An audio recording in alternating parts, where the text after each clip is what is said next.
원래 저희가 그 계획했던 순서대로 말씀드리면 우선 김공혜 교수님부터 토론을 해주시고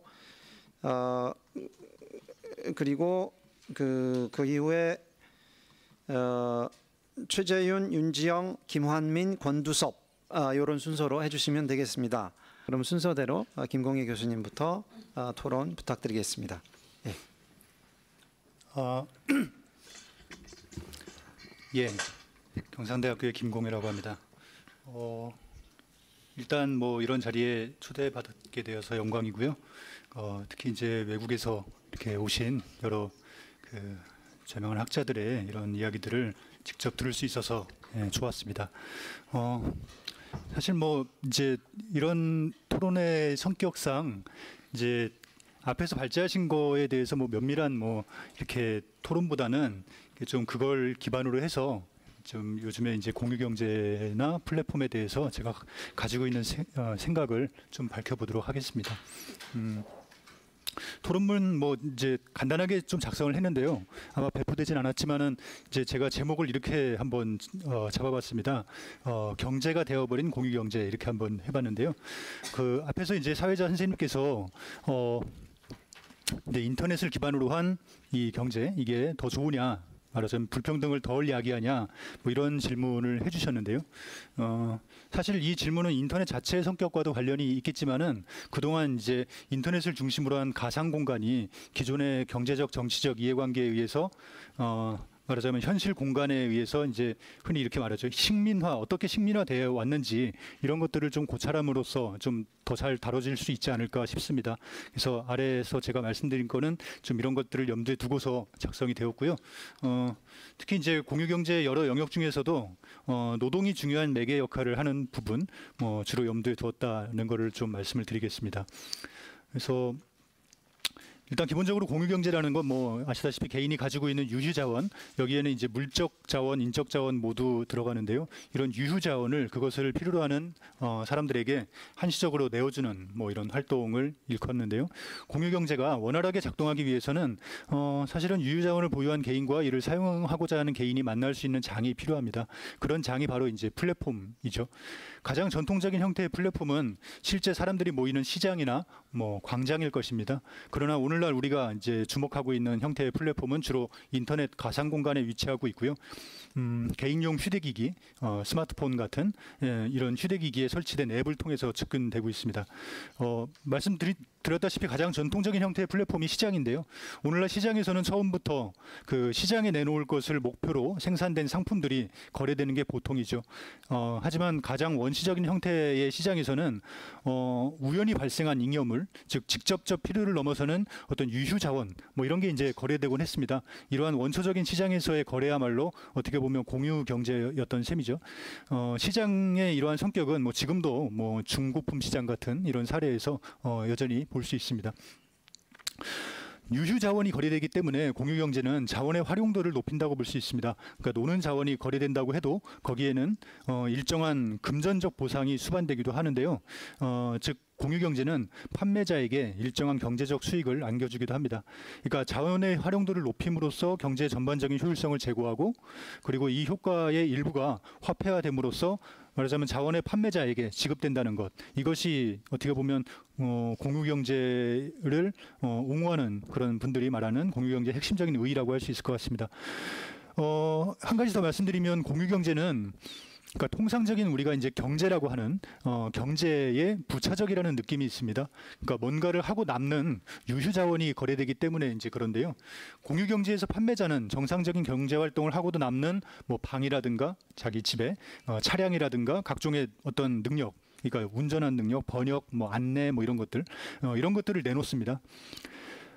이런 점을 뭐 모르지 않기 때문에 구매자도 통상적인 시장 거래에서와는 조금은 다른 기대를 가지고 공유경제에 참여할 겁니다. 말하자면 공유경제에서 판매자와 구매자는 그러니까 통상적인 시장에서보다 한층 더 불안전하고 비대칭적인 정보 아래서 서로 만나는 게 되는 거고요.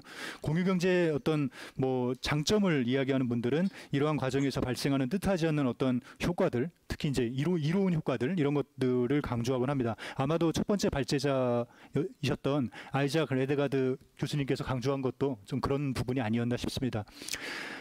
일반적으로 이제 공유경제가 이런 성격을 갖는다고 할 수 있지만 플랫폼이라는 게 여기에 들어오면서 공유경제의 성격이 좀 달라진다고 생각을 합니다. 그러니까 플랫폼은 이런 공유경제의 성격, 그러니까 이런 어떤 뭐 아름답고 어떻게 보면 조화로운 이런 세계의 균열을 일으킨다, 뭐 이렇게도 볼 수 있을 것 같은데요.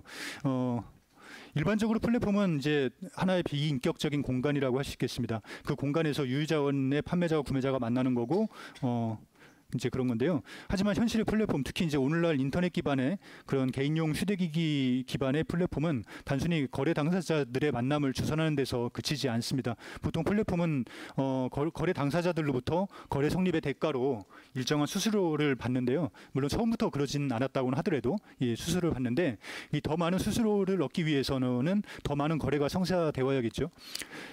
그러면 어떻게 더 많은 거래가 성사될 수 있겠는가 생각을 해보면, 무엇보다 이제 플랫폼에 참여하는 주체가 많아야겠습니다. 그러니까 참여자가 많으면 성사되는 거래가 더 많을 것인데, 하지만 참여자 숫자의 중요성이라는 건 그 이상입니다. 그러니까 플랫폼 회사들이 그 참여자들을 기반으로 할 수 있는 가장 중요한 비즈니스가 이제 바로 광고인데요. 그 참여자가 많을수록 광고의 효과가 클 것이기 때문에 플랫폼은 더 많은 광고 수익을 거둘 수 있겠죠. 또한 참여자가 많을수록 이들의 교류 과정에서 더 많은 정보가 생성될 수도 있을 겁니다. 그러니까 이러한 정보를 바탕으로 광고를 맞춤형으로 이제 그 내보낼 여지가 생기는 거고, 당연히 플랫폼 기업은 더 많은 광고 수수료를 요구할 수 있을 것입니다.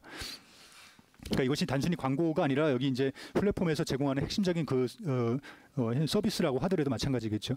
그러나 이제 현재 논의에서 보다 중요한 것은 다음 그 이제 두 번째 사항인 것 같습니다. 그러니까 플랫폼에서 더 많은 거래가 성사되려면 거기에서 제공되는 재화나 서비스의 질과 가격이, 그러니까 질과 가격이 적절하게 서로 어울려야 합니다. 그러니까 달리 말하면은 플랫폼에서 제공되는 상품의 가격이 그 상품의 상이한 질에 대해서 상당히 근사적인 어떤 신호 기능을 수행하여야 한다는 거죠. 그러니까 플랫폼이 거기에서 거래되는 재화와 서비스의 질을 통제하려고 하는 것은 바로 이러한 필요 때문인데요. 그러니까 이를테면 에어비앤비는 호스트의 세부적인 인적 사항을 요구할 거고요. 임대되는 방의 상태를 일정 수준 이상으로 유지하기 위한 여러 가지 기준들을 마련할 겁니다. 그러니까 우버나 리프트 같은 차량 공유 플랫폼도 마찬가지인데, 이 과정에서 공유 경제에서 재화 서비스를 구매하는 이들이 갖는 그 기대도 바뀌게 되겠죠. 그러니까 궁극적으로 이 사람들은 그 통상적인 시장에서 이제 거래되는 재화 서비스에 대해서 갖는 그런 기대, 그러니까 말하자면 표준화되고 일관된 질을 공유 경제에서도 기대하게 될 겁니다. 이쯤 되면은 이제 공유 경제는 앞에서 말씀드렸다시피 경제에 부차적이고 대안적인 어떤 그런 선택지가 더 이상 아니고요. 양자가 이제 서로 경합하는 관계가 되고, 나아가서는 아무런 차이도 갖지 않게 되는 이제 그런 이제 경지로 가겠죠. 결과적으로 공유 경제는 경제가 되는 겁니다. 그러니까 이런 사태가 가장 극단적으로 진행된 사례가 아무래도 이제 국내에서 이제 문제되고 있는 차량 공유 서비스, 그리고 음식 배달 서비스, 이런 게 될 것 같은데요. 그러니까 차량 공유 서비스를 먼저 생각을 해보면, 공유 경제로서 이런 서비스의 가장 이상적인 형태는 뭐 다들 아시다시피 운송 서비스를 원하는 사람들을 위해서 차량을 소유한 여러 개인들이 뭐 어차피 놀고 있는 차량 그리고 노동력을 제공하는 뭐 그런 방식일 건데요. 하지만 이런 상황에서 플랫폼 참여자가 아무리 많아도 구매자와 판매자 사이에 욕망의 이중일치라는 관문, 이걸 뚫고 이 거래가 성사되는 것은 쉽지 않을 겁니다. 그러니까 무엇보다 상이한 차량에 대해서 상이한 이용료가 이제 책정이 돼야 될 거고요. 그리고 이것이 이제 상당히 그 예측 가능해야 한다는 거겠죠. 일정한 이용료에 대해서 일정한 차량의 어떤 상태. 그러니까 차량의 종류나 연식 같은 거는 이제 객관적으로 파악될 수 있기 때문에 이게 문제가 아니라고 해도, 사실은 차량의 관리 상태는 쉽게 파악이 불가능합니다. 따라서 이에 대해서는 플랫폼 측에서 어떤 통제와 규율 이런 게 이제 들어가지 않을 수 없겠죠. 그래서 가장 문제는 사실은 그거보다는 그 운전자가 제공하는 서비스의 질입니다. 결국 서비스의 질을 일정 수준으로 유지하기 위해서는 운전자를 교육하고 일정 수준의 규율을 강제할 수 있어야겠습니다. 그러니까 이렇게 차량별로 상이한 이용료를 책정하고 일정 수준의 차량 관리, 대고개 서비스의 내용과 형식 이런 거에 대한 통제권을 행사하는 플랫폼의 예가 이제 뭐 우버 같은 게 되겠죠. 여기서 더 나아가서 플랫폼은 이제 시시각각 변화하는 시장 수요에 맞게 운전자들을 적절히 공급하고자 할 건데요. 그런 의미에서 이제 운전자의 어떤 서비스 제공 시간까지도 통제하려고 할 겁니다. 더 극단적으로는 이제 차량의 종류, 상태까지도 통제할 수 있으면 좋을 텐데요. 이를 위해서 플랫폼은 아예 차량을 소유할 수도 있을 겁니다. 이제 뭐 한국에서 지금 문제가 되고 있는 타다 같은 서비스가 뭐 세부적으로는 조금씩 다르지만 하여튼 여기에 해당될 것 같습니다. 그러니까 플랫폼이 차량을 소유하고 운전자의 시간과 서비스와 내용 뭐 이런 걸 통제한다. 뭐 이렇게 되면은 사실은 플랫폼은 통상적인 의미의 운송 회사가 되는 거고요. 운전자는 그 회사에 고용된 통상적인 의미의 임금 노동자가 되는 겁니다. 뭐 음식 배달 서비스도 마찬가지일 것 같습니다. 공급의 안정화, 서비스의 질을 표준화 그리고 비용의 최소화 뭐 이런 것들을 위해서 결과적으로는 이제 플랫폼은 운송 수단을 소유하고 배달 노동자를 고용하는 그 통상적인 배달 업체가 될 것 같습니다. 결국 공유경제가 이제 그냥 경제가 된다고 말씀드렸지만 사실은 공유경제가 그러면 공유하는 게 전혀 없는 거냐? 하지만 그렇진 않습니다. 실제로 공유경제를 이렇게 하는 분들이 이야기를 들어보면 뭔가가 공유가 되는데 이제 그거에 대해서 좀 말씀을 드려보겠습니다. 그래서 이제 공유경제는 자유를 증진하느냐 이런 질문을 다시 한번 드리면 공유경제에 참여하는 것이 개인의 자발적인 어떤 의사에 따른 선택이라고 한다면 그렇게 말할 수도 있겠죠. 하지만 그런 참가자가 분명히 존재하는 것도 사실입니다. 하지만 이제 그런 미덕은 공유경제에만 국한된 건 아니죠. 그러니까 통상적인 임노동을 행하는 이들 중에서도 스스로 뭐 억압받고 통제받는다는 느낌을 갖지 않고 일하는 사람들도 존재하니까요. 그러니까 누구도 이런 사람들을 하지만 표준이라고 하지는 않을 겁니다. 그런 시각에서 공유경제를 바라볼 수 있겠습니다. 그래서 뭐 오늘날 한국에서 플랫폼을 통해서 이른바 이제 공유경제에 참여 중인 노동자는 전체 취업자의 2 내지 3%에 이른다고 합니다. 그리고 이 수치는 빠르게 커지고 있습니다. 그러니까 이들 가운데 93.4%가 하루에 5시간 이상을 플랫폼 일자리에 머문다고 하고요. 자신의 총 소득 가운데 절반 이상을 플랫폼 일자리에서 얻는 사람들이 74%라고 합니다. 그러니까 업무와 관련된 지시와 통제를 받는다고 여기는 플랫폼 노동자는 절반이 넘습니다. 뭐 이제 최근에 이런 보고가 있었는데요. 그러니까 요컨대 플랫폼을 매개로 한 공유경제는 경제가 되었고 거기에서 행해지는 노동은 점점 더 자본주의적인 그러니까 통제되고 소외된 노동의 성격을 점차 띄어가고 있습니다. 플랫폼 또한 단순히 유유자원의 공급자와 수요자 간의 이제 매개자에 그치지 않고 실제로 생산수단을 보유하고 노동자를 고용하는 통상적인 자본주의적 기업이 되어가고 있습니다. 그러니까 이런 상황에서 공유경제가 무언가를 공유한다고 한다면 그것을 무엇일까요? 공유경제에 참여하는 이들이 내놓는 유휴자원은 과연 무엇일까요? 그러니까 처음에 그들은 자기가 소유한 차량 등을 가지고 공유경제에 들어왔지만 앞에서 이제 말씀드린 대로 이게 점차 그럴 필요가 없어지고 있습니다. 그들은 맨몸으로 들어오면 됩니다. 이때 그들이 공유하는 것은 그들의 남는 시간과 노동력이죠. 그런데 이들의 모습은 사실 우리에게 결코 낯설지가 않습니다. 우리는 이미 자본주의 성립 초기에 생산수단으로부터 분리된 빈털터리 대중에게서 그들을 본 적이 있습니다. 한 가지 차이가 있다면 자본주의 초기에는 초기의 자유로운 노동자들은 자신이 보유하던 생산수단으로부터 분리된 거지만 오늘날의 자유로운 플랫폼 노동자들은 기존의 일자리로부터 분리되었다는 거죠. 그러니까 요컨대 오늘날 공유경제의 활성화라는 건 경제위기 그리고 저성장에 따른 경제 불안 가중 그리고 대규모 실업 또는 뭐 불안정 고용의 만연 그리고 이 모든 것의 결과로서의 어떤 소득 감소 뭐 이런 것들을 배경으로 하고 있다는 겁니다.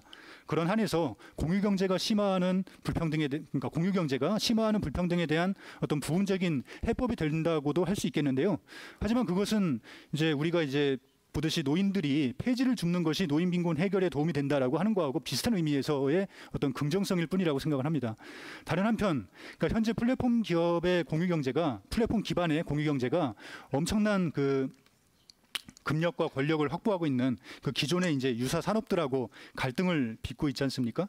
또한 이 과정에서 어느 정도 탄압을 받는 것도 사실입니다. 그러니까 일부 플랫폼 기업들에 대해서 뭐 법과 제도의 허점을 교묘하게 이용하고 있다. 뭐 이런 비난도 들리고 있는데 사실은 이런 행태도 사실은 뭐 잘 보면은 기존의 이해관계가 세워놓은 어떤 현실의 벽에 부딪힌 결과인 게 보통이죠.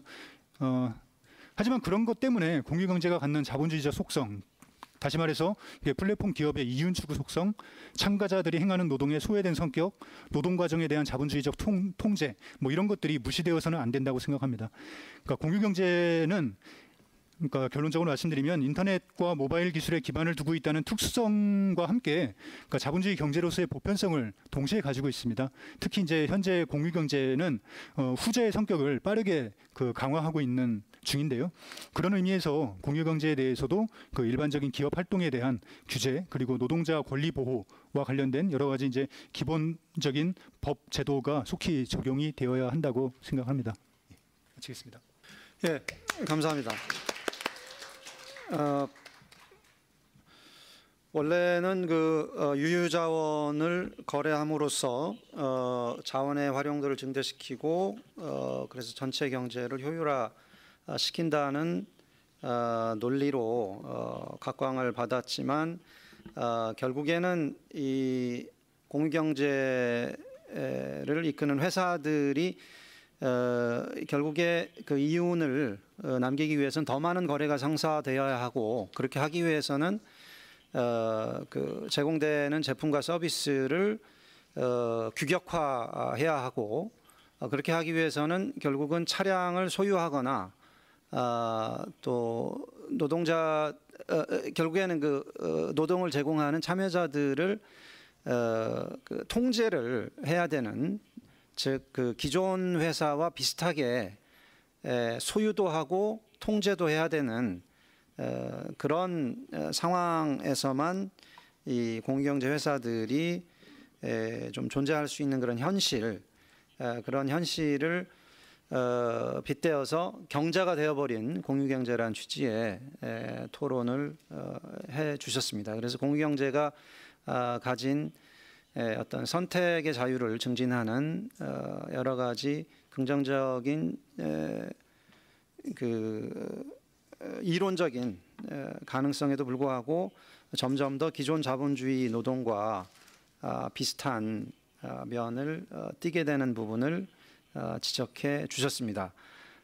이제 점점 더 그 공유경제의 발표자 세 분 말씀 듣고 지금 토론자까지 와서도 계속해서 이제 공유경제가 원래 내세웠던 그 어떤 경제적 평등의 문제, 더 많은 사람들을 생산 활동에 참여시키고 또 그리고 사람들이 희소한 재화를 더 싼 가격에 향유할 수 있게 하는 그런 평등에 유리한 평등에 기여하는 그런 기여한다는 그런 대의명분을 충족하기 위해서 공유경제가 풀어야 될 과제들이 점점 리스트가 지금 늘어나고 있는 것 같습니다. 그러면 그 다음으로 최재윤 변호사님 토론 부탁드립니다. 예, 안녕하세요. 이 자리에 함께하게 돼서 영광입니다. 예, 최재윤 변호사입니다. 반갑습니다. 예, 저는 토론문이 좀 긴데 10분 내로 하라고 말씀하셔서 우리나라 내에서 플랫폼 노동자의 보호 방안에 대해서만 말씀드리도록 하겠습니다. 먼저 입법적 방안을 생각해 보면 플랫폼 노동자들은 노동관계법의 보호 영역으로 끌어오는 방법으로는 첫 번째, 근로자성을 인정하고 노동법을 원칙적으로 전면 적용시키는 방법. 그리고 두 번째, 유사 근로자 개념을 도입해서 노동관계법의 일부를 적용시키는 방법이 있습니다. 예, 캘리포니아의 AB5 법은 근로자의 범위를 확장함으로써 플랫폼 노동을 노동관계법상 근로자와 사용자의 범죄에 포함시키는 방법으로서 1일 방법에 해당됩니다. 요기요 배달 기사들의 근로자성을 인정한 것도 이러한 방법에 해당되죠. 그런데 플랫폼 노동 특성상 사용자와 근로자가 명확하게 나눠지는 전통적인 종속 노동의 범죄에 포함시켜서 규율하기는 어렵습니다. 그래서 일반적으로 근로자성을 인정함으로써 노동법을 전면 적용시키기에는 무리가 좀 있죠. 그리고 실제로 요기요 배달 기사들의 근로자성을 인정한 이후에 플랫폼 사업자들로서는 상당히 긴장을 하고 있는 상황인데요. 어느 플랫폼 사업자 대표는 직무 교육을 하고 싶어도 근로자성이 인정될까 봐 우려돼서 할 수가 없다고 하는 상황입니다. 이렇듯 현실적으로 플랫폼 노동자들을 기존 근로자 개념으로 끌고 들어가려고 할수록 플랫폼 사업자들은 그러한 근로자 개념에 포섭되지 않는 선에서만 운영을 하겠죠. 그렇게 되면 오히려 기존의 플랫폼 사업자들이 플랫폼 노동자들에게 제공했던 각종 혜택이나 보호 장치 등이 없어져서 플랫폼 노동자들에게 불이익으로 돌아갈 수밖에 없습니다. 반면 제3의 근로자 범주로서 비정형 노동자 개념을 법에 도입하면 공유경제 플랫폼에서 활동하는 수많은 서비스 제공자, 즉 노동자들에게 득이 될 수 있고, 지금 플랫폼 역시 근로자성에 대한 회피 노력을 할 필요 없이 서비스 제공자에게 각종 복지 혜택과 근로자로서의 보호 장치를 제공해 주는 일에 훨씬 더 융통성을 발휘할 수가 있을 것으로 보입니다. 그래서 제 생각인데요.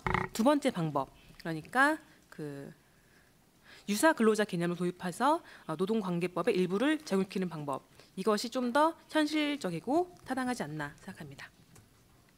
다음으로 입법 외에 사회 안전망 제공 방안에 대해서 말씀드리겠습니다. 정부, 지자체, 기업 등이 출연하는 공제조합을 구성해서 플랫폼 노동 종사자에 대한 사회 안전망을 제공하는 방법이 있습니다. 예, 이거는 기존의 산재보험, 고용보험 등의 사회보험은 전통적인 의미의 임금 근로자를 중심으로 설계되어 있기 때문에 보호받지 못하는 사례가 분명히 나타납니다. 사각지대가 발생할 수밖에 없는 거죠. 플랫폼 노동자들이 이러한 4대 보험의 적용을 받도록 하기 위해서는 대대적인 법 개정이 필요하고 시간도 상당히 들어갑니다. 따라서 내재적 한계의 현행법 구조 내에서는 플랫폼 노동자에게도 일반 임금 근로자와 마찬가지로 동일한 복지 혜택과 사회 안전망을 만들어지기 위한 방법으로 공제조합을 생각해 볼 수가 있습니다. 실제로 최근에 봉제인 공제회가 설립되었는데요. 대다수 봉제 노동자들은 영세한 사업장에서 프리랜서로 일하는 경우가 대부분이기 때문에 산재 적용을 받기 어렵고 고용 퇴출이 쉬움에도 실업급여를 받을 수 없습니다. 그리고 국민연금, 건강보험 가입에도 보통 일하는 사람들과 같은 혜택을 받지 못하고 4대 보험의 사각지대에 놓여 있는 거죠. 십수년을 일해도 이력이 남지 않고 비수기 때는 생활비 조달도 어렵고 퇴직하더라도 퇴직금이 없어서 노후가 불투명합니다. 그래서 이러한 봉제인에 대한 사회적 안전장치를 만들고자 봉제인 공제회를 설립한 겁니다. 이러한 문제점은 플랫폼 노동자도 마찬가지로 가지고 있고, 따라서 플랫폼 노동자도 이러한 공제조합 설립을 충분히 고민해 볼 만합니다. 다만 재원 마련 문제가 있는데 플랫폼 사업자로부터 일부를 충당할 수 있을 거고, 또 플랫폼 노동자들로부터 한 건당 수익의 몇 프로 이런 식으로 일부를 부담하도록 할 수 있을 거고, 또 정부와 지자체의 지원을 받는 등의 방법을 생각해 볼 수 있습니다. 다만 플랫폼 노동자는 플랫폼의 성격별로 대리기사, 배달 서비스, 퀵 서비스 등 그 노동 내용과 그리고 가지고 있는 문제점들이 다양하기 때문에 공제조합을 설립을 고민하더라도 서비스 직역별로 설립 방법을 고민해 보아야겠습니다. 다음으로 제3의 기관 또는 해당 플랫폼에서의 의무적 업종별로 직업 훈련 교육을 제공하는 방법입니다. 현 상황에서는 플랫폼 사업자가 근로자성에 대한 우려 때문에 직업 훈련을 기피할 수밖에 없습니다. 따라서 이를 제3의 기관이 대신해서 하거나, 아니면 일정 매출 이상의 플랫폼에서는 직업 훈련 교육에 들어가는 비용을 일정에서 부담하도록 하는 등의 방법을 생각해 볼 수가 있습니다. 다음으로 자발적인 사회적 협약인데요. 법 개정은 시간이 많이 걸리죠. 그래서 가장 신속히 할 수 있는 방법, 단기적으로 할 수 있는 방법으로 플랫폼 노동 관련 이해관계자들 간에 자발적으로 공동의 사회적 협약안을 마련하는 것입니다. 그 사회적 협약 내용으로 플랫폼 사업자와 플랫폼 노동자 간의 공정한 협력을 위해서 준수해야 할 최소한의 기준을 정하고 이를 의무화하는 겁니다. 실제로 요기요와 배달의 민족이 이번에 통합하면서 라이더들의 근무 조건을 일방적으로 변경함으로써 피해를 줄까봐 라이더들이 걱정하고 있는 상황입니다. 그래서 배달 노동자들의 노동조합인 라이더 유니온이 요기요에 인수된다고 발표한 배달의 민족에게 배달 노동자 보호 대책을 마련하도록 단체 교섭을 요구한 상황입니다. 플랫폼 노동자 입장에서는 플랫폼 사업주가 자신들을 대등한 당사자로 인정하지 않고 각종 운영 규정을 일방적으로 변경하는 것에 대해 두려움을 느끼고 있습니다. 이러한 사회적 협약 내용으로 최소한 사업주와 노동자 간에 서로를 당사자로 인정하고 각자 지켜야 할 기준을 정한다면 플랫폼 노동자의 지위가 어느 정도 안정될 수 있을 거라 봅니다. 그리고 이러한 협약이 현장에서 잘 지켜지도록 플랫폼 사업자와 플랫폼 노동자 구성된 관리 감독 기구를 구성하고 운영하는 것 또한 필요할 것으로 보입니다. 그리고 이를 기초로 플랫폼 업종별 표준 계약서 마련을 또한 필요합니다. 그 애초부터 그 계약 당시부터 일방에게 불리한 계약 내용을 포함시키지 않도록 하고 최소한의 공정성이 보장된 계약을 체결하도록 할 필요가 있습니다. 그리고 그 플랫폼 노동 관련 각종 분쟁을 조정하는 기구를 구성할 필요 또한 있습니다. 일단은 법 안으로 플랫폼 노동이 모두 들어올 수 없는 상황입니다. 이런 상황에서 플랫폼 노동의 특성상 사업주가 여러 플랫폼인 경우도 있고 그런 특수성이 있죠. 따라서 앞서 말씀드린 사회적 협약과 표준 계약서를 기반으로 해서 분쟁을 조정하는 제3의 기구 또한 필요할 것으로 보입니다. 사실 사용자, 근로자로 명확히 당사자가 특정되는 것을 전제로 한 전통적인 근로기준법의 틀 자체에 대한 고민을 할 시점이 아닌가 싶습니다. 이제는 사용자와 근로자의 경계가 점차 모호해지는 상황인 거죠. 그래서 기존 근로기준법의 틀에 어떻게든 우겨 넣어서 사용자성과 근로자성을 판단하는 것 자체가 계속 점차적으로 더 어려울 것으로 보입니다. 따라서 일하는 사람이라면 어떤 계약을 맺고 무슨 일을 하든 건강하게 일하고 하루아침에 일자리를 잃지 않고 일자리를 잃어도 다음 일자리를 구할 때까지 최소한의 안정적인 삶이 보장되는 법체계를 마련해야 할 것으로 보입니다. 이상입니다. 감사합니다. 제가 질문을 드렸던 것은 결국은 그 AB5법을 통해서 노동자 인정 받기가 쉬워지게 된다면 결국은 우버나 리프트에서는 그 노동자 지위를 회피하기 위해서 그때까지 지금까지 아까 김공희 교수님이 말씀하셨던 그 품질 관리를 위해서 해왔던 통제 일부분을 포기를 할 것이고 포기를 하거나 또는 결국엔 노동자로 인정을 받게 된다면 결국엔 어차피 그 사용자로서의 책임을 우버나 리프트가 져야 된다면 결국에 더 심한 통제를 가할 수 있게 되는 상황이기 때문에 지금 많은 사람들이 많은 그 드라이버들이 그 우버나 리프트에 참여하는 이유 중에 하나가 일하고 싶을 때만 일하고 자기 볼 일 있으면 자기 일 보고 뭐 3주든 한 달이든 자기가 휴가하고 싶으면 그냥 휴가할 수 있고 그런 자유 때문에 사실은 이런 그 플랫폼 노동에 참여를 하는 것인데 적어도 이제 미국 내에서의 우버 리프트의 상황을 보자면 하게 되는 것인데 결국은 그럴 수 있는 자유를 제공하는 사용자는 그냥 없어져 버리는 그러니까 완전히 기존 자본주의처럼 통제하는 업체가 돼버리거나 또는 그 통제를 전부 다 피하면서 아무런 그 운전자에 대한 아무런 그 책임을 지지 않는 회사가 되거나 양쪽으로 그 양극화되는 현상이 생기지 않겠는가 이제 그런 취지의 질문을 드렸었더랬습니다. 이제 거기에 대한 그 답을 할 시간은 이제 없으셨고 그런 답에 좀 편린이 될 수 있는 사실, 즉 결국에 이렇게 되면 택시 회사들은 결국은 전부 다 이제 망할 수밖에 없는 상황이 된다라는 그런 뭐 단서 정도 말씀하고 말씀해 주셨습니다. 그러면 더 현재의 그 플랫폼 노동의 문제에 조금 더 그럼 지금 이제 최재훈 변호사님이 말씀하셨던 어떤 제3의 길, 완전 노동자이거나 완전 사용자가 아니라 제3의 어떤 그 지위를 만들어내는 이런 해법들이 이제 가능한 것인지도 한번 살펴볼 수 있을 것 같습니다. 그래서 노동의 문제, 플랫폼 노동의 문제에 더 깊이 그 접근하기 위해서 김한민 위원님 토론 역시 10분 내에 듣도록 하겠습니다. 그리고 그 이후에 윤지영 변호사님, 권도섭 변호사님 순서도 하도록 하겠습니다. 네, 안녕하세요. 민주당에서 활동하고 있고 노동운동가인 김한민이라고 합니다. 아까 저기 최재훈 변호사님 말씀하시기를 뭐였어? 저기 비정형 노동자 언급을 하셨는데 저희가 지금 제가 사실 비정형 노동자 특별위원회라는 걸 만들어가지고 활동을 하고 있거든요.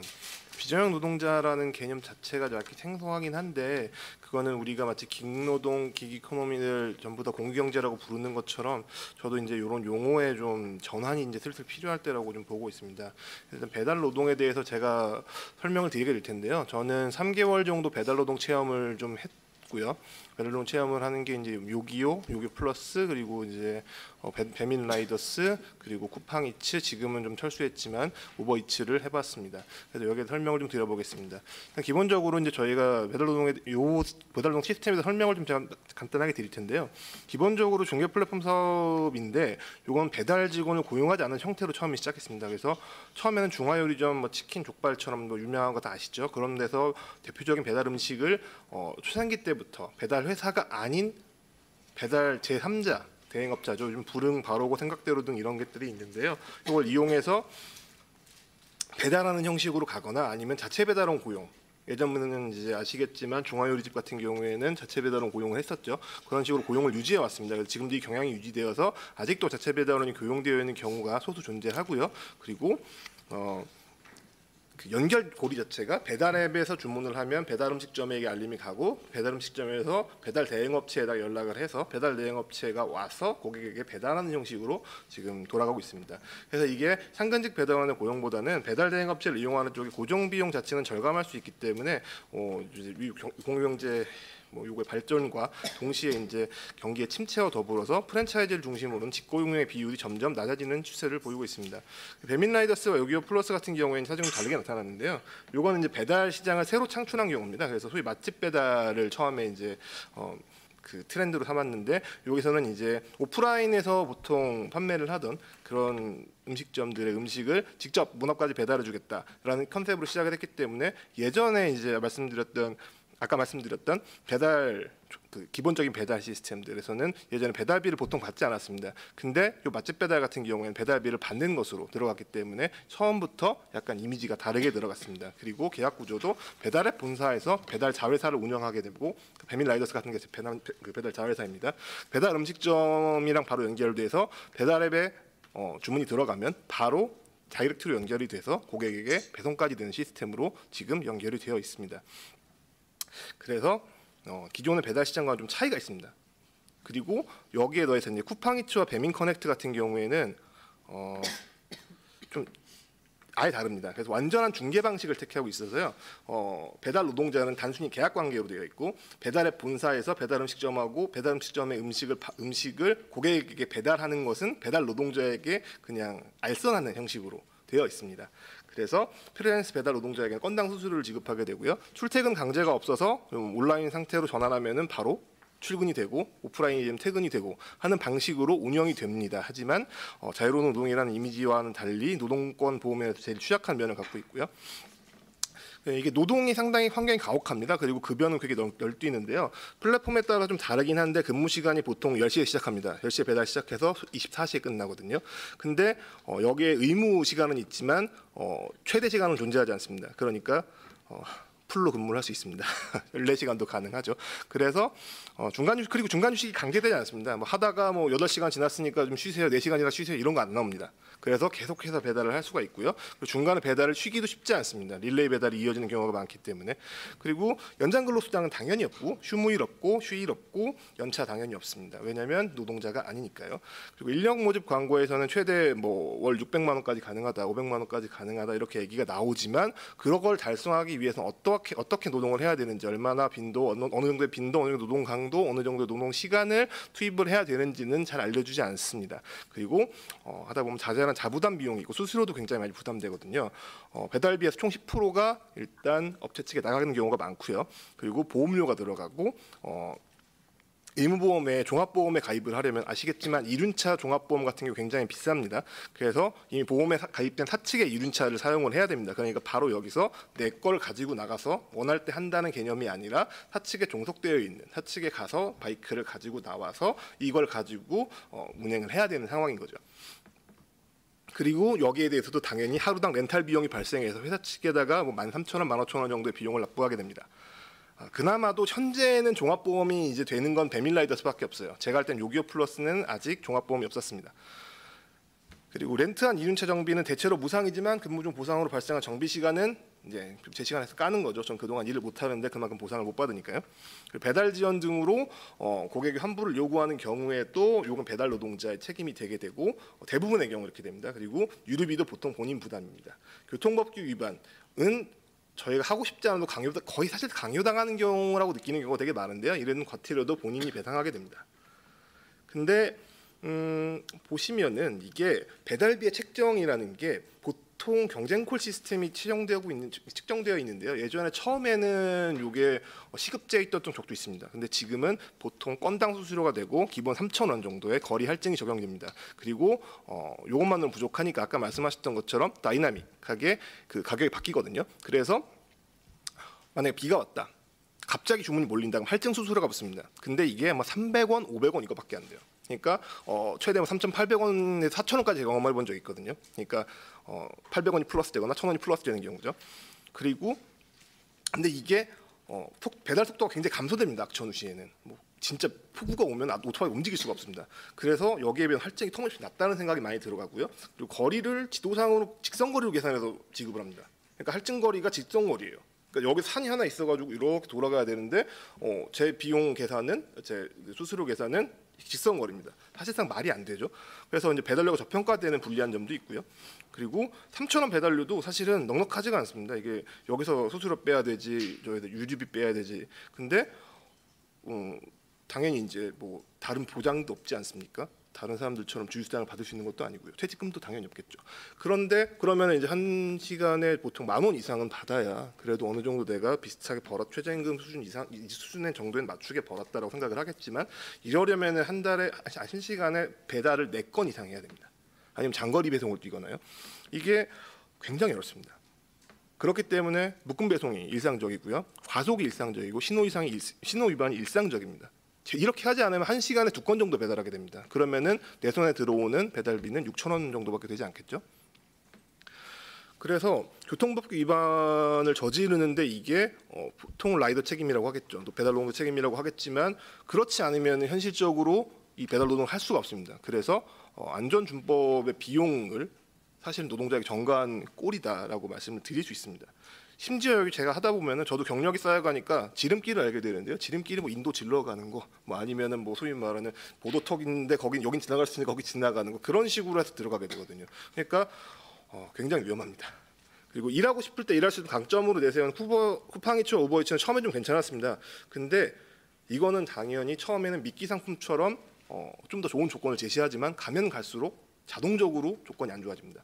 그래서 처음에는 배달비 6,000원부터 프로모션 하기도 했고요. 그리고 일당 몇 시간 정도의 고정 그 근무 시간을 정해놓고 시급을 15,000원 이상을 책정해가지고 보장을 해준다든지 이런 식으로 운영하기도 했는데 한 2개월 정도밖에 못 가더라고요.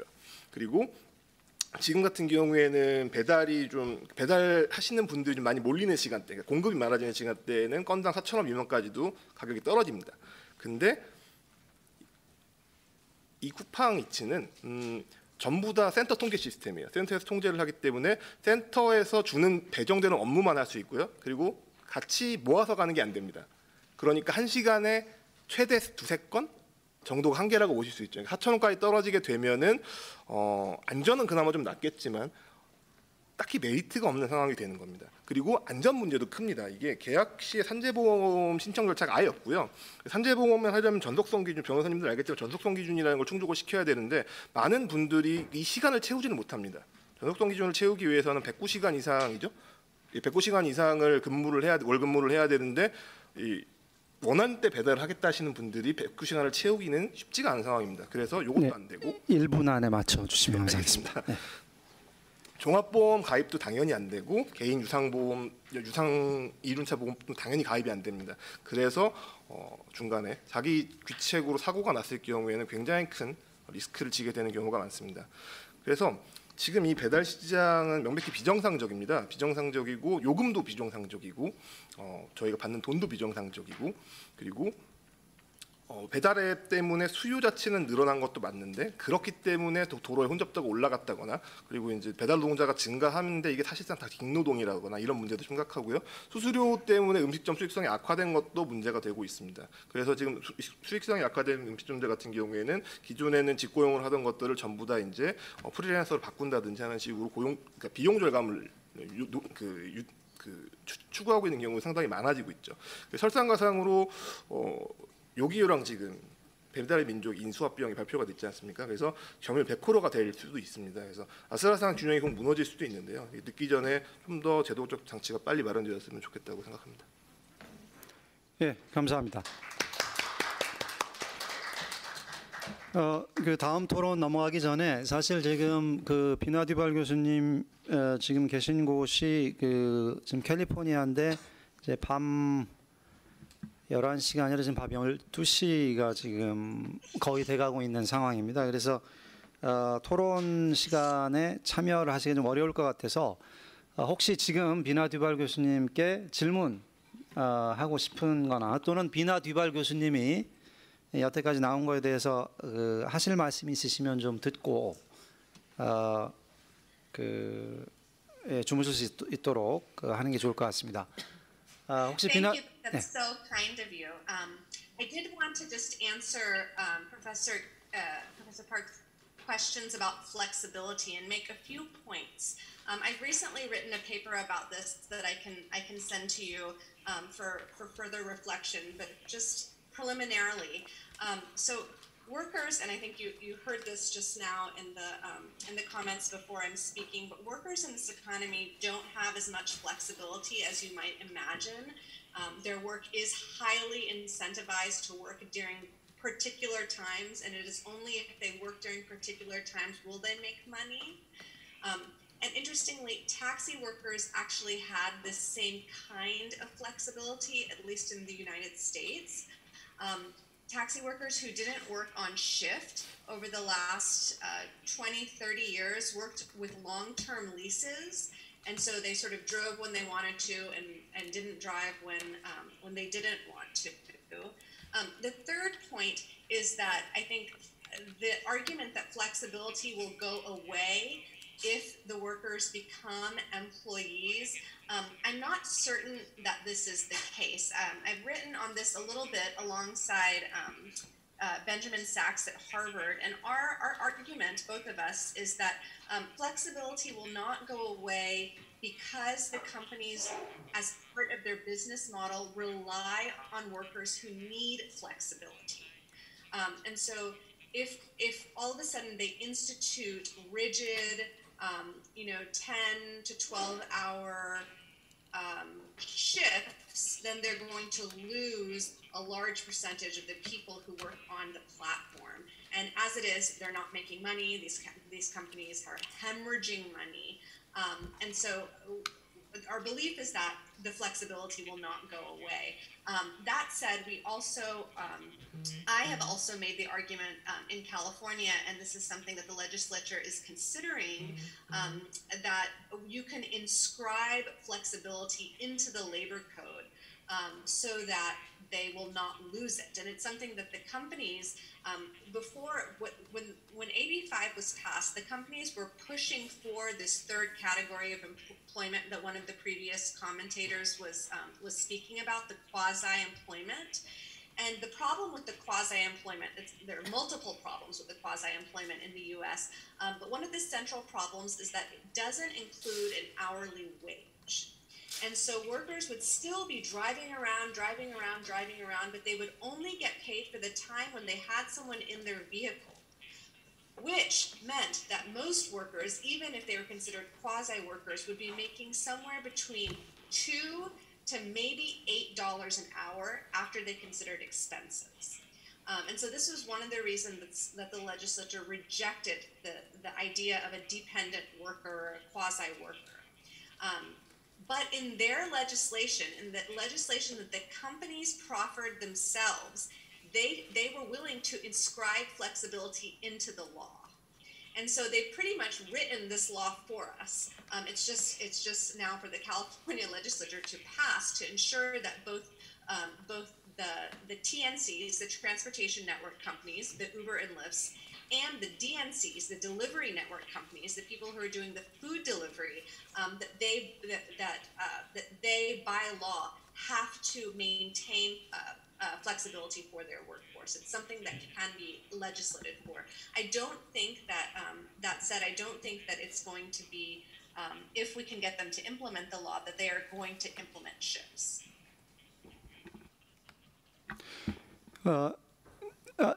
Thank you, Veena. 질문이나 코멘트 없으시면 저희가 또 시간도 있고 그래서 그러면 다음 토론자로 넘어가도록 하겠습니다. Veena, thank you very much. I forgot to mention that there was a graduate of your school, UC Hastings, in the audience. I don't think he's here now, but I'll connect you with him later. Thank you very much. Good night. Thank you so much. Take care. Good night. Bye-bye. 예, 뭐 제3의 노동자 카테고리를 만드는 것보다 현재의 노동자의 지위에도 유연성을 집어 넣어서 법을 만들 수 있다. 이제 이런 취지의 말씀을 해주신 것 같습니다. 네, 뭐 제가 더 시간을 더 쓰는 것보다 토론자 그 다음 윤재영 변호사님 토론 부탁드리겠습니다. 예, 반갑습니다. 저는 변호사로서 제가 직접 했던 사건들 가지고서 토론에 임하도록 하겠습니다.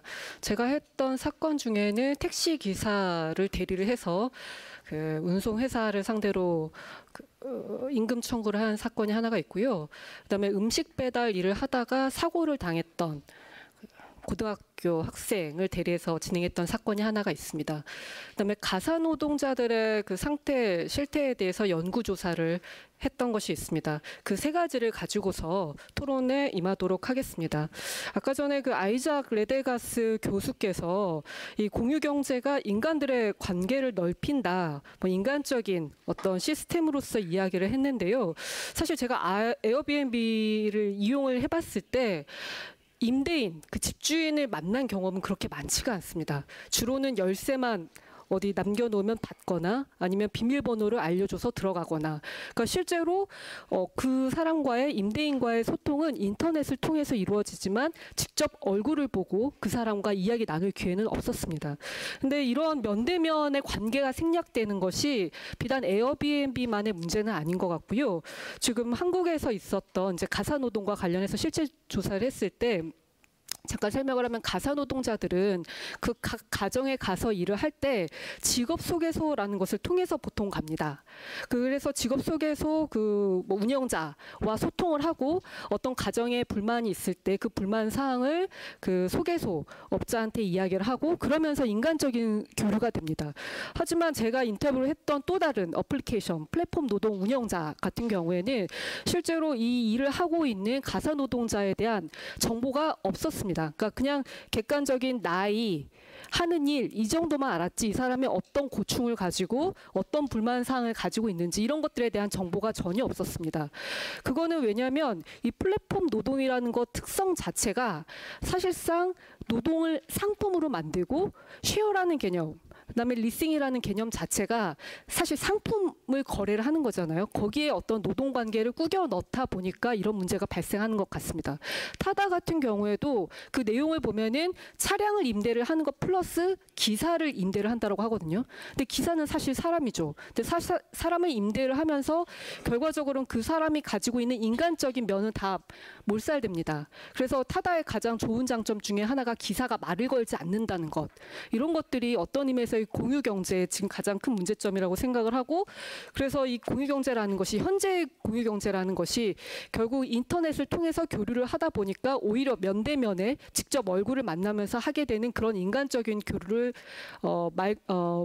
몰각시키고, 그러면서 그냥 노동력 자체를 거래의 대상인 상품으로 전락시키는 게 아닌가, 그런 문제가 됩니다.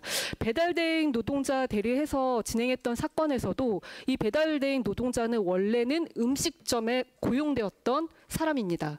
하지만 이제는 음식점에 고용되어 있지 않죠. 그냥 밖으로 나와서 오토바이를 몰고 거리에 있다가 어플리케이션을 통해서 콜이 들어오면 그 콜을 받고 그냥 갑니다. 그 과정에서 대화를 나눌 사람도 없고 그냥 길거리에 혼자 있다가 그냥 인터넷 그 어플리케이션과만 소통하면서 일을 하다 보니까 사실 노동 조건도 굉장히 안 좋지만 그 인간적으로 굉장히 피폐해지는 현상들이 발생하고 있다라는 것을 알았습니다. 그다음에 이제 두 번째입니다. 지금 그 배달 대행 일을 했으니까 이어서 좀 하도록 하겠습니다. 아까 전에 비나 뒤발 교수가 이제 우버 이야기를 하면서 우버 기사들은 자가 차를 가지고 있지 않고 그 차를 빌려서 일을 한다고 했는데 음식 배달 노동자들도 마찬가지입니다. 오토바이를 가지고 있지를 않는 경우가 많고요. 보통 그 오토바이를 돈을 내고 빌려서 일을 하는 경우가 많습니다. 그러다 보니까 실제로는 더 많은 비용 부담을 가지게 되는 거고요. 하지만 여전히 똑같은 어떤 노동 조건, 시간의 제약, 그다음에 그런 어떤 공간의 제약, 그다음에 배달을 하지 않을 수 없는 어떤 제약, 그러니까 사실상의 지휘 감독과 통제가 어플리케이션을 통해서 더 강하게 이루어지고 있지만 그에 따른 비용과 어떤 위험 부담은 더 많이 배달 대행 노동자가 가지게 되는 그런 현상입니다. 그래서 경제적 불평등이라는 측면에서 본다면 예전에는 그러니까 음식업주가 사실상 사용자의 지위에 있었죠.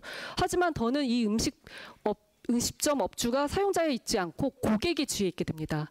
고객으로서 서비스를 받게 되는 거고요. 거기에 한 군데 더 들어가죠. 플랫폼 운영자가 또 생긴 거죠. 그래서 예전에는 그 음식점 업주가 지고 있었던 어떤 위험 부담이 결과적으로는 음식점 업주는 이익을 가지게 되고 그다음에 플랫폼 업체도 이익을 가지게 되고 이익과 이익이 발생한다는 얘기는 그 누군가는 결국 손해를 떠안아야 된다는 것인데 그 손해가 가장 힘없는 배달 대행 노동자들한테 전가되고 있는 게 아닌가 이런 생각을 하고 있습니다. 그다음에 이제 두 번째 택시기사 관련해서 이야기를 하도록 하겠습니다. 지금 택시기사들 같은 경우에는 택시 운송 사업의 발전에 관한 법률, 그다음에 여객자동차 운수사업법이라는 어떤 강한 법제에 따라서 일을 하고 있습니다. 이 법들의 내용에는 어쨌든 운송사업이라는 것 자체가 어떤 국민경제, 그다음에 공공복리와 굉장히 밀접한 관련이 있기 때문에 이거를 그냥 민간한테 맡겨둬서는 굉장히 엉망이 될 것이다. 그렇기 때문에 국가가 규제를 하고 국가가 통제를 해서 이 질서를 유지하겠다라는 게 하나의 큰 목표기도 하고요. 그다음에 두 번째 목표는 뭐냐면 이 택시 기사들을 보호하겠다라는 것이거든요. 그래서 택시 운송 사업의 발전에 관한 법률에 보면은 아예 그 1조 목적에 택시 기사의 복지 증진이라는 게 법에 목표로 딱 들어가 있습니다. 그러니까 실제로 지금 현재 있는 법들은 결국에는 그 법을 통해서 이루어지고 있는 각종 규제뿐만 아니라 그 일을 하고 있는 실제 일을 하고 있는 노동자들에 대한 보호까지도 다 담고 있는 건데 문제는 타다라던가 그다음에 타다 같은 경우에는 이런 법제들을 다 법망을 피해가면서 결과적으로는 가장 취약한 지위에 있는 기사들에 대한 어떠한 보호장치도 없게 만든다라는 것이죠. 가사노동자 이야기를 했는데 사실 가사노동자 같은 경우에도 관련 법이 있습니다. 그게 바로 직업안정법이라는 것입니다. 직업안정법의 내용을 보면은 그런 직업소개소가 이익을 얻기 때문에 그에 따른 책임을 져야 된다. 그래서 국가에서 그 직업소개소 업주가 져야 될 어떤 책임들, 특히 그 업주가 일을 하고 있는 가사노동자들에 대해서 져야 될 책임들에 대해서 아주 구체적으로 정해놨습니다. 하지만 이 어플리케이션, 플랫폼 노동이라는 걸 통해 가지고 가사 노동자와 각 가정을 연결하는 경우에는 이 법이 적용이 안 돼요. 그러면 결국엔 이 법이 적용이 안 됐을 때 가장 큰 피해는 결국 직업안정법의 적용 대상자인 근로자, 가사 노동자가 다 떠안을 수밖에 없는 것 아닌가. 그래서 사실 규제를 피해 갔을 때 그 규제를 피해 가서 이익을 보는 자는 분명히 존재를 합니다. 그거는 결국에는 그 플랫폼을 가지고 있는 업주가 되겠죠. 플랫폼 사업자가 되겠죠. 하지만 플랫폼 사업자가 이익을 얻는 만큼 그 누군가는 결국에는 불평등한 지위에 있을 수밖에 없고 착취 상황에 놓일 수밖에 없는 게 아닌가 싶습니다. 그리고 이런 것들이 저는 앞으로 더 심해지지 않을까 생각을 합니다. 왜냐하면 플랫폼이라는 것 자체가 인터넷에 기반하는 것 자체가 지역성을 띠고 있질 않아요. 굉장히 넓게까지 더 많은 사람들한테까지 닿을 수가 있습니다.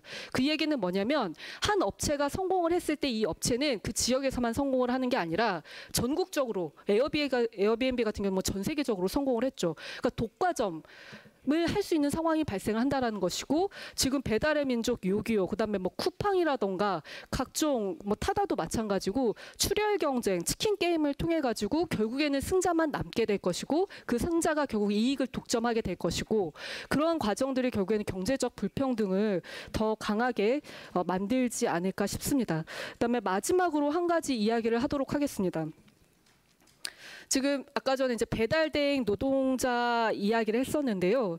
이 배달대행 노동자 같은 경우에 어쨌든 기존에는 사용자였던 음식점주가 지금 고객의 지위에 있는 것이고, 그다음에 플랫폼 업체가 분명히 이익을 취하고 있음에도 불구하고 그 뒤에 인터넷 뒤에 숨어서 사용자가 누구인지 모호해지는 상황, 사용자가 굉장히 불분명해지고 복잡해지는 고용관계 속에서 결국에는 일을 하고 있는, 자기의 노동을 상품으로 팔아야 될 이 노동자들이 다 책임이 전가되는 건데요. 이게 결국에는 일자리를 늘리냐? 저는 뭐 일부 일자리를 늘릴 수 있다라고 생각을 합니다.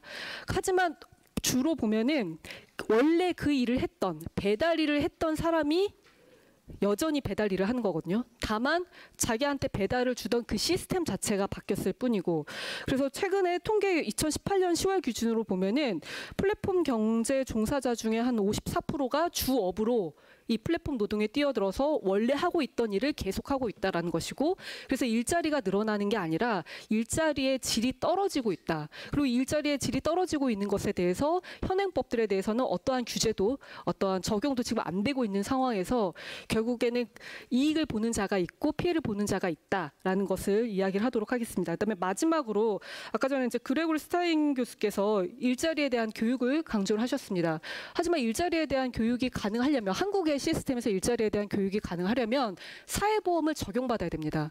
고용보험에 적용이 되어서 일자리의 교육을 국가 차원에서 시킬 수가 있습니다. 문제는 이들 사람들, 이 플랫폼 노동에 뛰어드는 사람들은 이 사회보험 적용이 안 된다는 거죠. 배달대행 일을 하는 사람만 일부 산재보험이 적용되기는 하지만 결국에는 사회보험으로부터 다 배제되어 있습니다. 그래서 전 세계적으로 이 플랫폼 노동을 하는 공유경제에서 실제로 일을 하고 있는 사람들에 대해서 어떻게 사회보험을 적용을 할 것인가, 이런 것들이 굉장히 중요하게 논의가 되고 있다라고 이야기를 들었고요. 오늘 시간이 만약에 여력이 된다면 어떤 식으로 이 사회보험 제도를 이들한테도 적용할 수 있을까? 뭐 예컨대 인도네시아, 뭐 우루과이 같은 경우에는 아예 비용 자체의 사회보험료, 그러니까 고객들이 부담하는 뭐 배달료 또는 이용료 이런 거에 사회보험료를 부담을 포함을 시켜서 의도적으로, 제도적으로 이 사회보험에 가입할 수 있도록 하고, 그래서 이 불안정하게 호출 형태로 일을 하고 되는 불안정한 노동자들을 보호하고자 하는 어떤 그런 시도들이 이루어지는 것으로 알고 있습니다. 그래서 우리도 그러한 측면에서 한번 검토를 해볼 수 있지 않을까 싶습니다. 네, 이상입니다. 감사합니다. 네, 마지막으로 권두섭 변호사님 토론 부탁드리겠습니다. 권두섭입니다. 저는 오늘 주로 이제 플랫폼 노동 관련해서 우리 한국에서의 어떤 입법이나 판례의 대응이 현재 어떻게 되고 있는지, 또 현장에서 어떤 법률적인 쟁점이 발생하고 있는지, 이런 내용을 소개하는 것 중심으로 말씀을 드리려고 합니다. 종래 한국에서는 이제 특수고용 노동자의 문제로 이 문제가 다뤄져 왔던 것 같습니다. 그러면 특수고용 노동자의 어떤 특징을 보면, 종래 전통적인 노동자들이 근로계약을 맺고 있는데, 이 특수고용 노동자들은 근로계약이 아닌 뭐 위임, 도급, 다른 형태의 어떤 계약을 맺고 있습니다. 그렇지만 여전히 어떤 사용자라고 할 수 있는 그 사람한테 예를 들어서 어떤 일정한 종속성, 경제적 종속성 같은 그런 일정한 의존성을 갖고 있었고요. 그런데 이제 또 하나의 특징이 뭔가 하면 이런 계약을 통해서 일을 하는 특수고용 노동자들한테 그 노동에 필요한 모든 비용을 전가를 시켜요. 뭐 예를 들면 차량을 구입하게 한다든지, 또 차량을 운행하기 위한 각종 보험료나 이런 비용들을 이 노동자들한테 다 부담을 시키는 이런 비용의 어떤 증가 현상이 나타나고 있고, 한편으로는 노동자로서 어떤 보호를 못 받다 보니까 사용자들은 이 노동법의 어떤 책임으로서 완전히 벗어나게 되는 그런 이제 특징이 있고요. 또 하나는 아까 어떤 내가 일하고 싶을 때 일을 하고 굉장히 자율적으로 이렇게 일을 할 수 있다라고 하는 그런 장점, 이런 걸 얘기하셨는데, 이제 한국에서 특수고용 노동자들의 상태를 보면 그런 이제 그 이야기들은 굉장히 헛상에 불과한 거죠. 왜냐하면 이 노동자들은 자기 어떤 하루의 시간의 대부분을 이 노동을 해야만 사실 생존을 유지할 수 있기 때문에 어떤 내가 쉬고 싶을 때 몇 달 쉬고 뭐 이런 게 이제 현실적으로는 불가능하다는 거죠. 그래서 이런 특수고용 노동자들을 어떻게 보호할 것인가, 또 분명히 이런 노동을 통해서 이윤을 가지고 가는 사람이 있는데 이 사람한테 어떻게 적정하게 어떤 책임을 부여할 것인가라고 하는 문제를 가지고 우리 어떤 법원이나 또 입법적으로 여러 가지 논의들이 있었습니다. 그게 결국은 이제 그 판례에서 보면 두 가지인데, 하나는 노동자 찾기라고 얘기를 했습니다. 그러니까 노동자가 아닌 사람으로 외형이 되어 있지만 이 사람이 정말 노동자가 맞다. 그래서 어떤 노동자를 보호해 주겠다라고 하는 노동자 찾기라고 하는 이름으로 하나가 있고, 또 하나는 사용자 찾기입니다.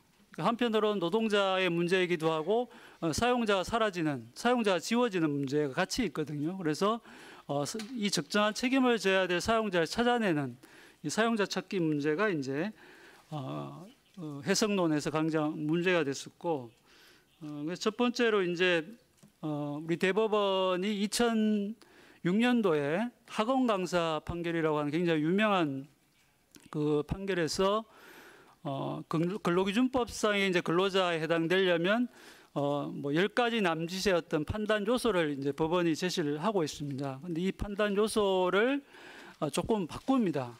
대표적으로 바꿨던 게 뭔가 하면, 종래 이제 전통적으로 사무실에 출근하거나 공장에 출근하는 노동자들은 구체적 개별적인 지휘 감독을 이제 요구를 하고 있었거든요. 그런 요소로, 판단 요소로. 근데 이 특수고용 노동자들한테 그걸 요구하게 되면 노동자성이 인정받기 어렵게 되죠. 그래서 이 지휘명령이라고 하는 부분을 상당한 지휘명령이라고 해서 이 판단 요소의 내용을 바꿉니다. 그래서 지휘감독을 완화시켜주는 그런 형태로 하나 바꿨고, 또 이제 사용자가 주장하듯이 이 사람들이 노동자가 아니라면 정말 개인 사업자란 얘기인데, 그럼 개인 사업자로서의 어떤 특징을 갖고 있지 않겠느냐, 사업주로서의 어떤 고유한 특징을 갖고 있느냐라고 하는 부분을 이 노동자성을 판단할 때 중요하게 고려해라라고 하는 그런 부분들이 도입이 되게 됩니다. 그리고 이 종속관계에 있기 때문에 사용자가 일방적으로 정할 수 있는 게 있어요.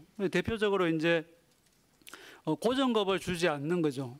일하는 거에 따라서 100% 성과급 형태, 수수료 형태의 이제 임금을 주기 때문에 그런 임금의 어떤 지급 방식이라든지 사용자 어떤 규정을 만들어서 통제를 한다든지 이런 것들은 사용자가 우월적 지위에서 할 수도 있고 안 할 수도 있고, 또 사회보험에 가입한다든지 이런 것들도 사용자가 가입을 안 시켜주니까 그런 것들도 이제 사용자가 일방적으로 이제 우월적 지위에서 안 해줄 수 있는 거죠. 이런 것들은 요소로 제시하고 있긴 하지만은 아주 부차적이거나 뭐 이게 없다고 해서 노동자 아닌 걸로 이렇게 판단하지 말아라, 이렇게 대법원이 판단 기준을 완화했습니다. 그래서 그 이후에 여러 판례들을 보면 기존의 특수고용 노동자라고 해서 노동법의 보호를 받지 못하던 그런 노동자들이 상당 부분 법원 판례에 의해서 노동법의 보호 영역으로 이렇게 들어오는 그런 부분들의 효과가 일부는 있었고요. 또 하나는 작년에 2018년도에 학습지 교사라고 하는, 뭐 외국에는 아마 그런 직종이 없겠습니다만은 학습지 교사라고 하는 방문 뭐 교사라고 생각하시면 되겠습니다. 이 학습지 교사에 대한 대법원이 노조법상 노동자성에 대한 판례가 이제 나오게 됩니다. 이게 뭔가 하면 우리 한국의 노동법은 근로기준법이 있고, 이 근로기준법의 근로자에 해당이 되면 최저임금법, 산재보험법, 뭐 여러 가지 하여튼 개별적 보호 법률이 적용이 되게 돼 있어요. 그런데 노조법상 노동자는 이 근로기준법상의 노동자하고는 조금 개념이 다르게 돼 있습니다. 그래서 이 대법원에서 2018년도에 건기법의 노동자보다는 노조법상 노동자가 훨씬 범위가 넓다. 그러니까 건기법의 노동자가 아니더라도, 그게 속하지 않는다고 하더라도 노동조합을 만들 수 있다. 그리고 단체 교섭을 할 수 있고 단체 협약을 체결할 수 있다라고 하는 이 노조법상 노동자에는 해당이 된다라고 판시를 했습니다. 그리고 이 노조법상 노동자에 해당이 되는 그 요소는 굉장히 더 완화해서 그러니까 뭐 전속성 같은 게 필요가 없어요. 그리고 어떤 사업주한테 주된 어떤 내 소득을 얻어야 되는 이런 필요도 없습니다. 여러 사용자들한테 동시에 일을 해도 노조를 만들 수 있는 이 노조법상 노동자에 해당이 된다 이렇게 대법원에서 이제 판시를 했습니다. 이렇게 이제 입법 어떤 판례에서 해석적으로 좀 대응들이 있어왔고요. 또 하나는 이제 입법으로 지금 되어 있는 것이 산재보건법하고 내년 이제 1월 1일부터 시행이 되는 산업안전보건법에 특수 형태 근로 종사자라고 해서 지금 오늘 이제 주제가 되어 있는 플랫폼 노동자 중에서는 대리운전 기사, 킥서비스, 그다음에 배달 운송 기사 이런 이제 노동자들이 포함이 되어 있습니다. 근데 이제 문제는 이제 아까도 잠깐 나왔지만 이 전속성을 요구를 하고 있습니다. 그런데 대부분 이 플랫폼 노동자들은 전속성이 없는 형태를 띠고 있기 때문에 실제 이제 적용은 못 받고 있는데 이 부분이 이제 좀 뭐 입법적으로 좀 보완이 돼야 되겠습니다만은 입법적으로는 이 9개 특수 형태의 근로 종사자라고 하는 이 직종에 대해서 산재보건법을 적용하고 산업안전보건법의 일부 조항을 적용시키는 이런 입법적인 이제 대응들이 되어왔고 정부가 이제 정책으로 고용보험법을 개정을 해서 실업이나 이런 것들을 이제 실업을 당했을 때 최소한 고용보험의 보호는 받아야 되지 않느냐라고 하는 그 부분 관련해서도 뭐 9개 직종을 포함해서 이런 특수고용 노동자들에 대해서 좀 별도의 어떤 보호 조치를 취하겠다 이렇게 정책 논의를 현재 진행 중인 것으로 알고 있습니다. 예, 그리고 짧게 마지막으로 하나만 더 말씀을 드리면 이제 이 실제로 이제 법원에 가서 이 문제를 다툴 때 가장 노동자들이 겪는 문제가 뭔가 하면 이 증명을 내가 노동자라고 하는 증명을 노동자들이 다 해야 됩니다. 그 10가지 어떤 대법원이 제시한 요소를 내가 주장하고 자료를 가지고 증명을 해야 되는 이 형태로 돼 있어요. 그래서 굉장히 어렵습니다. 실제로 소송에서 이기기가. 그런데 이번에 지금 미국의 ABC 테스트를 입법한 법이 이제 미국에서는 이제 새롭게 만들어지기도 했는데 굉장히 이제 이 부분을 보고 저희들이 실무가 입장에서 굉장히 고무적이다 이렇게 생각하게 된 것이 거꾸로 이제 이 노동자임을 추정을 하고 사용자가 이 사람이 노동자 아닌 그러니까 독립계약자라고 하는 세 가지의 어떤 징표를 사용자가 증명을 하도록 하고 그 세 가지를 모두 증명하지 못하면 노동자로서 인정을 받을 수 있는 이런 방식으로 이제 입법이 됐기 때문에 국내 한국에서도 이후에 어떤 법원에서 어떤 그 노동자성을 판단할 때 이러한 부분들을 충분히 좀 반영을 한 그런 판례들이 나왔으면 하는 그런 기대를 갖고 있습니다. 예, 이상입니다.